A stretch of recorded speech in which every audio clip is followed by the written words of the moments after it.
is going on, everyone? And welcome to Kart 63. My name is Ben. Thank you very much for stopping by. Real quick, if you didn't mind hitting a like on this video, possibly subscribe to the channel. The channel sponsors right now, here and now and here, are Track Tack Tire Treatments and Burris Racing Tires. Please reach out to your local distributor to see if they carry these fine products that support this here channel. I would be super appreciative. I'd say Kart 63 sent you, but they don't know who I am, so don't do that. Anyway, this is one of the more asked about questions that I get. Mini gears. You saw the, hopefully I did a thumbnail and all that jazz and made it cool. The reason I haven't made this video to this point is because I don't own mini gears. I really do like to, I will theorize on things, but I like to have experience with things so I can relay that experience to you. It is just very difficult. I don't have the finances to buy a whole brand new set of gears. I have standard gears. And so let's talk about the differences between mini gears and standard gears. Okay, for all you brand new karters, if you are looking at this, you're brand new to kart racing, and you're thinking, what is the difference between mini gears and standard gears? Okay, we're gonna give a gear ratio here. Not a gear ratio, but a selection of rear gears. So standard, what I would consider standard rear gear for karting would be anywhere from a 53 tooth all the way up to, say, a 68, 69, 70, 71. Once you get to those upper echelons of rear teeth on your rear axle, you're going to run into contact with the ground. And this is a horrible thing. If you bend a rear gear and throw your chain, you are going to be kicking yourself. You can make that adjustment with the front driver so that rear gear doesn't have to be that big. So that's where mini gears, this is one of the reasons mini gears come into play here. So first things first, let's talk about what the teeth are for a mini gear. Now, again, I don't own any, so my own little quick research on the Google, I found some suppliers of it. Performance Machining or Performance Products out of Buffalo, New York. That'd be Slack. They make their set of mini gears. There is also Nitro and I believe another brand. Maybe WMS makes some. It's possible. I guess I'll find out at JC Specialties in the coming weeks here. Anyway, so I saw that Nitro makes like a 38, which is tiny. That's a tiny, tiny rear gear.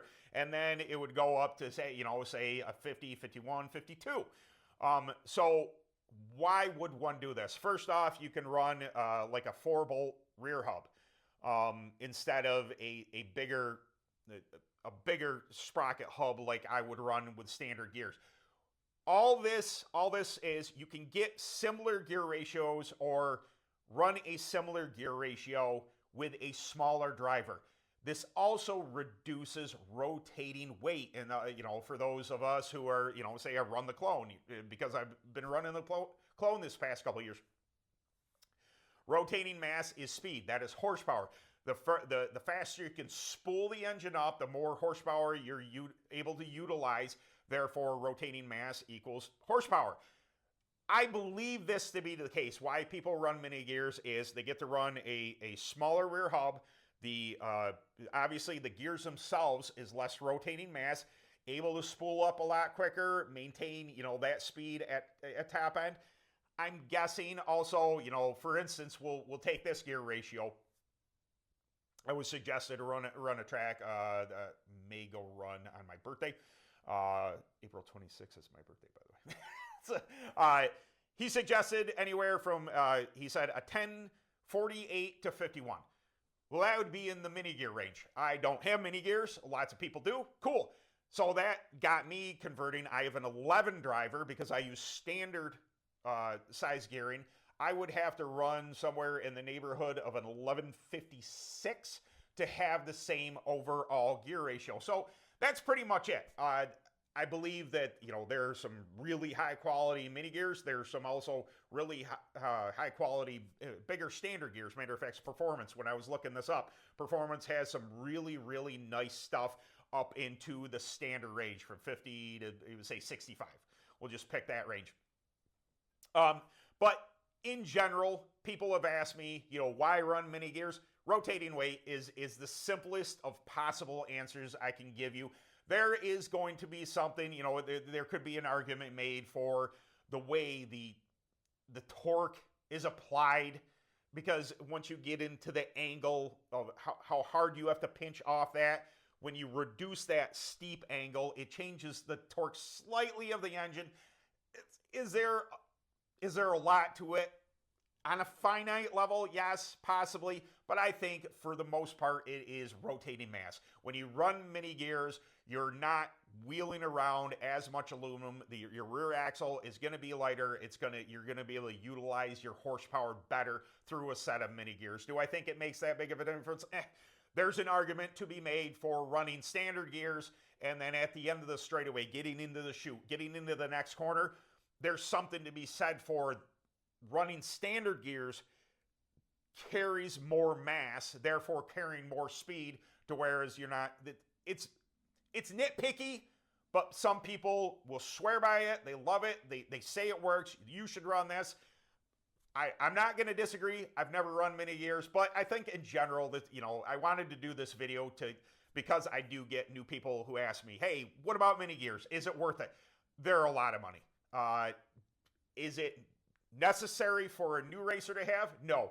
If you're getting advanced, if you're looking for just an extra, tenth of speed, if you're looking for just a skosh of horsepower to get you to be able to pass somebody, it might be worth it. If you have the disposable income to invest in some nitro gears, some performance, or whatever else for mini gears, it might be up to you. I will never tell you not to buy something. It's just, I don't have any experience with it, but this is my theory. Rotating mass, that is why people run mini gears. So there's my explanation on that. It's these videos are difficult because, like I said, when I don't have experience with something, I'm just hypothesizing why people run it. But it only makes sense. Less rotating mass, more horsepower. There you go. So, all right, I apologize for the rushed video as well. I had to shoot this. This is Thursday. We've already done our live stream and all that, but I don't have, tomorrow's Valentine's Day, then I got to go to Pittsburgh on Saturday. There's no time to shoot a video between now and then, so here I am, laying it on the line for you guys. But, all right, I really do appreciate you coming by. Kart 63, as always, is brought to you by Track Tack Tire Treatments and Burris Racing Tires, USA made wonderfulness. I love Burris Racing Tires. Anyway, I will catch you guys in the next video. Hopefully, I'll have some footage from the UAS conference that I'm going to Saturday, something along those lines. I'll keep you up to date. If not, I'll see you next Thursday for the live stream, and then again next Sunday for another video. Later.